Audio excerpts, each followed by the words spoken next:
When the president made his comment about the red line for the first time in the August news conference almost a year ago, did he go further than he had intended, further than he and the staff had discussed?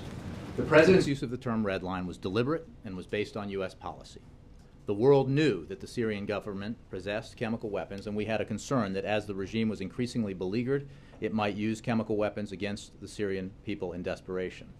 The message that the president delivered that day was the same message that he was delivering in private. It was one that he and others in the administration have reinforced on multiple occasions ever since.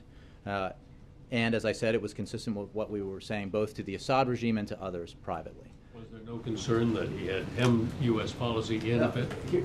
It is, by definition, a game changer when chemical weapons are used. There are international conventions that prohibit the use of chemical weapons, and there are international norms that are violated when chemical weapons are used. It is, by definition, a game changer. When the president talked, as he did the other day, about the fact that use of chemical weapons enhances the prospect or increases the prospect of proliferation of those weapons getting into the hands of terrorists or other non-state actors, and that by extension then that creates further threats to the United States and our allies.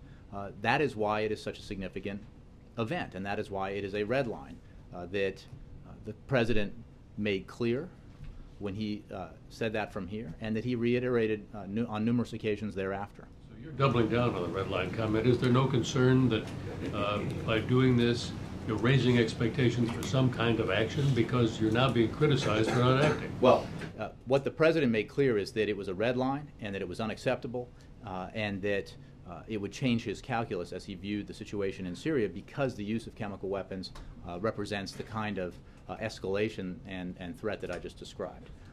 What he never did, and it is simplistic to do so, is to say that if X happens, Y will happen. He has never said what reaction he would take at a policy level to the proved crossing of the red line in Syria, simply that he would consider it a red line that had been crossed, and that he would take appropriate action. And he is, as the investigation continues, and as we have said all along, he is looking at a range of options, and he is not removing any option from the table, if you will. And he will